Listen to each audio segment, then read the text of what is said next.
প্রিয় দর্শক, আসসালামু আলাইকুম। আমি ডক্টর বজলুর রহিম রিপন আপনাদের সবাইকে জানাচ্ছি শুভেচ্ছা। প্রিয় দর্শক, আপনারা যারা দীর্ঘদিন যাবৎ কোমর ব্যথায় ভুগছেন, তারা এই ব্যথা কমানোর জন্য কিন্তু বিভিন্ন চিকিৎসা নিচ্ছেন, ব্যথানাশক ওষুধ খাচ্ছেন, আরো কত ওষুধ খাচ্ছেন, কিন্তু আপনার ব্যথা কিন্তু খুব একটা বেশি কমতেছে না। তো দর্শক, এই যে ব্যথানাশক ওষুধ খাওয়ার পরও আপনার কোমর ব্যথা না কমার কি কারণ? সেটি একটু জানা দরকার। তো অনেকগুলা কারণ আছে যে ব্যথানাশক ওষুধ খাইলেও আপনার ব্যথা না কমার। ব্যথানাশক ওষুধ আপনার শুধু ইনফ্লামেশনটা কমায়। মাসল স্পাজম থাকলে অনেক সময় কমাতে পারে। আর পেইনের সিগন্যালটা কমায়। কিন্তু আপনার মেইন যে সোর্স অফ পেইন সেটা কিন্তু খুব একটা বেশি পরিবর্তন করতে পারে না। যেমন কোমর ব্যথা যে সকল কারণে সাধারণত হয়, যেমন আপনার ডিস্ক হার্নিয়েশন বা ডিস্ক প্রলাপস যদি থাকে, এটা একটা মেকানিক্যাল প্রবলেম। এটা শুধুমাত্র ব্যথানাশক ওষুধ খাইলেই আপনি ভালো হয়ে যাবেন এরকম নয়, কারণ এটা মেকানিক্যালি কারেকশন করতে হবে। আবার যদি নার্ভের মধ্যে চাপ থাকে, সে চাপটাকে আপনি রিলিভ না করা পর্যন্ত শুধু ব্যথানাশক ওষুধ খেলেই আপনি ভালো হবেন না।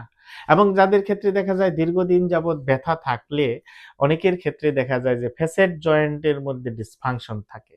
এই ফ্যাসেট জয়েন্টের ডিসফাংশন কিন্তু শুধু ব্যথানাশক ওষুধ খেলে আপনার ভালো হওয়ার সম্ভাবনা খুবই কম।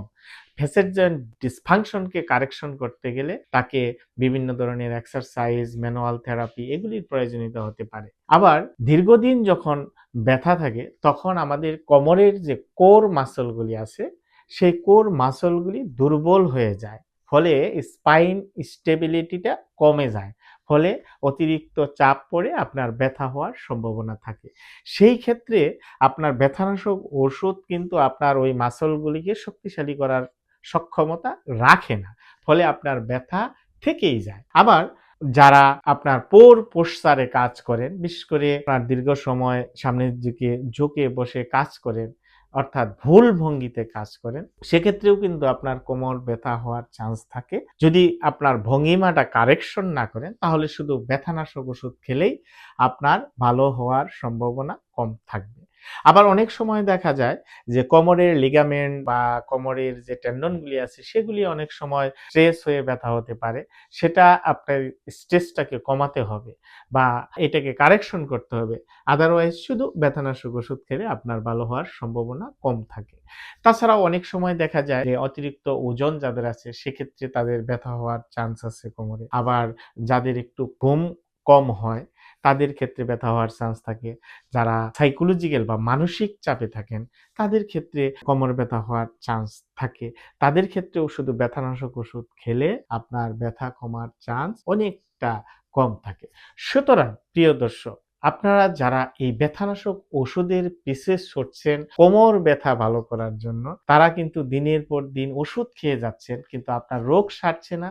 আপনি দিনের পর দিন ব্যথা বেড়ে যাচ্ছে, আপনার অস্বস্তি বেড়ে যাচ্ছে, মানসিক চাপ বেড়ে যাচ্ছে, আপনি কাজকর্ম সঠিকভাবে করতে পারতেছেন না। তাদের জন্য পরামর্শ হলো যে আপনার সঠিক লাইনে আপনার চিকিৎসা গ্রহণ করতে হবে। তো এই ধরনের দীর্ঘদিনের কোমর ব্যথা আপনি যদি সারাতে চান, তাহলে আপনার কি ধরনের চিকিৎসা দরকার? প্রথমত হচ্ছে যে আপনাকে আপনার যে কাজ, অ্যাক্টিভিটি সেগুলিকে মডিফাই করতে হবে। অ্যাক্টিভিটি যেমন আমরা দীর্ঘ সময় বসে কাজ করা এগুলি এভয়েড করতে হবে এবং সামনে ঝুঁকে কাজ করা আমাদের এভয়েড করতে হবে। আমাদের ভারী কোনো জিনিস উঠাতে গেলে কোমর বাঁকা না করে আমাদের হাঁটু ভাঁজ করে উঠাতে হবে। এরকম অ্যাক্টিভিটি মডিফিকেশন যেটিকে বলা হয়, সেটি আমাদের মেনে চলতে হবে। পোশ্চার কারেকশন করতে হবে, অর্থাৎ আমাদের দাঁড়ানো এবং বসার যে ভঙ্গিমা সেটা সঠিক রাখতে হবে।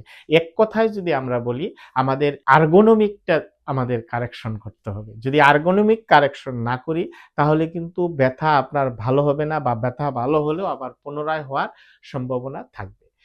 দ্বিতীয়ত হচ্ছে আপনাকে এক্সারসাইজ করতে হবে। এখন আপনার কোমরের যে মাসলগুলি দুর্বল আছে সেই মাসলগুলিকে আপনার শক্তিশালী করতেই হবে।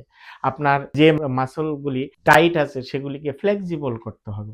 এবং অনেক সময় দেখা যায় যে ম্যানুয়াল থেরাপির মাধ্যমে আপনার সফট টিস্যু মোবিলাইজেশনের মাধ্যমে আপনার মাসলগুলাকে কারেকশন করতে হবে। এবং অনেক সময় দেখা যায় যে আপনার জয়েন্ট মোবিলাইজেশন এর মাধ্যমে আপনার ফ্যাসেট জয়েন্টটাকে কারেকশন করতে হবে। অনেক সময় নিউরাল মোবিলাইজেশন খুবই প্রয়োজন যদি নার্ভের মধ্যে চাপ থাকে সেই ক্ষেত্রে।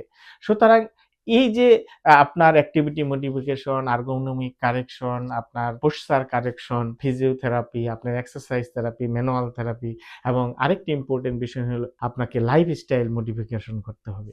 এই বিষয়গুলা যদি আমরা সঠিকভাবে করতে পারি তাহলে আপনার কোমর ব্যথা সহজেই ভালো হওয়া সম্ভব। সুতরাং প্রিয় দর্শক, আপনারা যারা দীর্ঘদিন যাবৎ বিভিন্ন চিকিৎসকের পরামর্শ নিচ্ছেন, ওষুধ খাচ্ছেন, ভালো হচ্ছেন না, তাদের জন্য পরামর্শ আপনি একজন বিশেষজ্ঞ ফিজিওথেরাপি চিকিৎসকের পরামর্শ নিতে পারেন। বিশেষ করে যারা ম্যানুয়াল থেরাপি স্পেশালিস্ট তাদের পরামর্শ নিলে আপনি দ্রুত সময়ের মধ্যে এই ধরনের দীর্ঘদিনের কোমর ব্যথা থেকে সুস্থ হওয়া সম্ভব। সুতরাং প্রিয় দর্শক, আপনারা একজন বিশেষজ্ঞ ফিজিওথেরাপি চিকিৎসকের পরামর্শ নিতে পারেন। আমাদের পরামর্শ নিতে চাইলে আমাদের স্ক্রিনে দেওয়া নাম্বারে যোগাযোগ করতে পারেন। ধন্যবাদ সবাইকে। আসসালামু আলাইকুম।